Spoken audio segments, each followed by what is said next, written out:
generation have a greater appreciation for the freedoms that we have, one or two generations, than the people who've been here for many generations.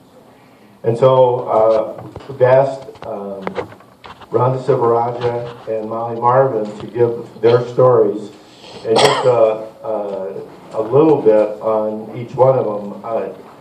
I don't know if you know, how many of you know Rhonda? She's an Oakland County Commissioner, and if anybody ever wondered what a difference leadership can make, they could write a book about some of the great things that she's done in turning that commission that was 4.5 to a half against us, I think, if you could divide a person in half. And now it's turned around, it's doing great work, it's controlling costs, it's controlling taxes, it's in fact reduced many of those things. So great stuff there. And Molly Marvin, when she gets up and she actually ran for Minnesota House 40B in Brooklyn Park this last year, a tough place for a conservative to win. But again, she has a great story of her relatively recent trip and recent adoption of this country for her own. So, Rhonda? Well, thank you. I was asked to talk a little bit about actually my husband's story. My maiden name is Larson. That would have been a heck of a lot easier. And just to give you a little background, so my last name is Sivaraja, and I know in Minnesota that can be a really tough one to pronounce. So the origins of it is my husband came here in 1980 from Malaysia. And for those of you who don't know anything about Malaysia, Malaysia is as far around the other side of the world as you can get. Both directions you go, it takes about 22 hours flight time. It borders the countries of Thailand and Singapore. And so Malaysia is a hot tropical place. It is a Muslim country. However, it isn't what one might think of when it comes to Muslim countries.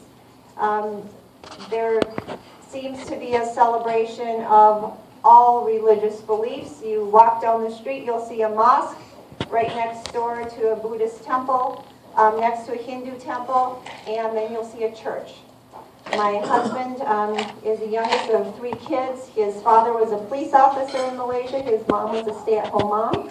And, worked hard and wanted opportunities for their children just as we want opportunities. However, because the country of Malaysia is small, it's about the size of Minnesota. However, it has a population of about 31 million people. So compare that to our 5.5 million people.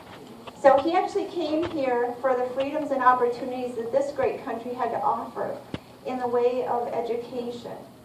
And so, many times we look and we think, why do all these students from all over the world come here seeking educational opportunities? It's because they don't have them back home. So in a country of 31 million people, when he came, there were less than 25 public universities serving the entire country. Most of those universities popped up in 1996 after a federal law was passed. They had 47 private universities. However, by law, they were unable to actually confer a degree upon anyone. So think about all of those people trying to seek further education and become professionals without the ability to do so. So actually, it tended to be those who were the Muslims in the country have the opportunities there because they are the majority.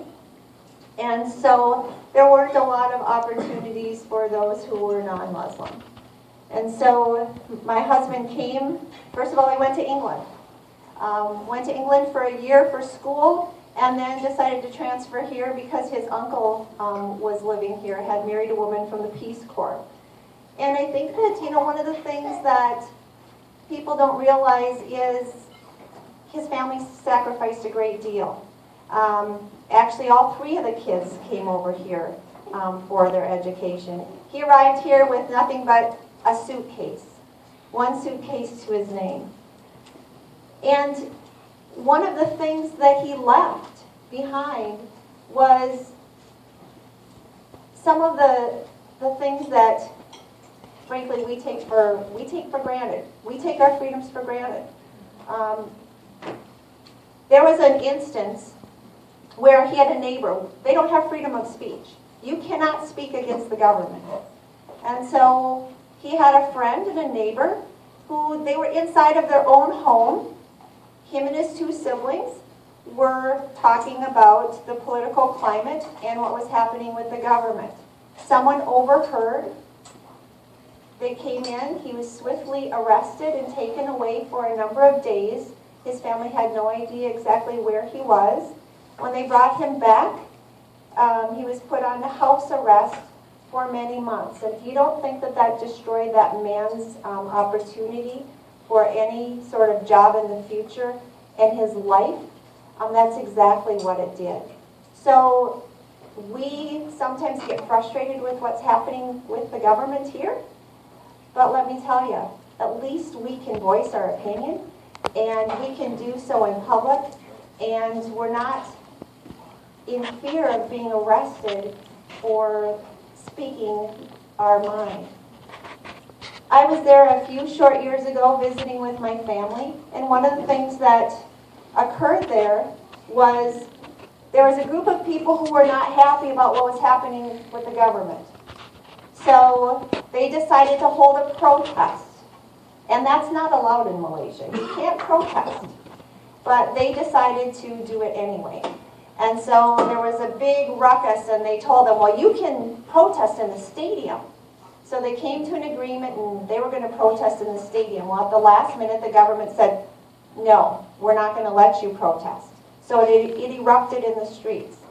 As a result, the Malaysian government shut down every transportation opportunity, whether it was trains, buses, roads, bridges.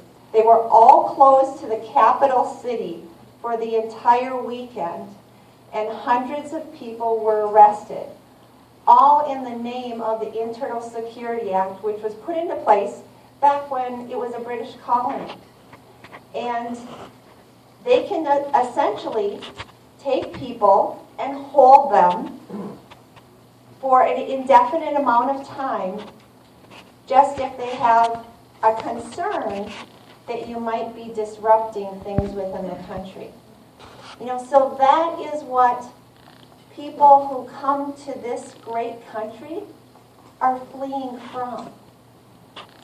So we have the most wonderful nation in the world, and we don't always realize it. You know, I think it just takes the time to study and visit some of these other countries that really don't have the same sort of opportunities. So, you know, my husband has been blessed to be here now for many years. He served as a police officer for 20 years, really wanting to give back to this great country who has given him so much opportunity and really helped him to realize the American dream that so many of our ancestors originally came here for. So that is my husband's story, and I'll turn it over to Mom.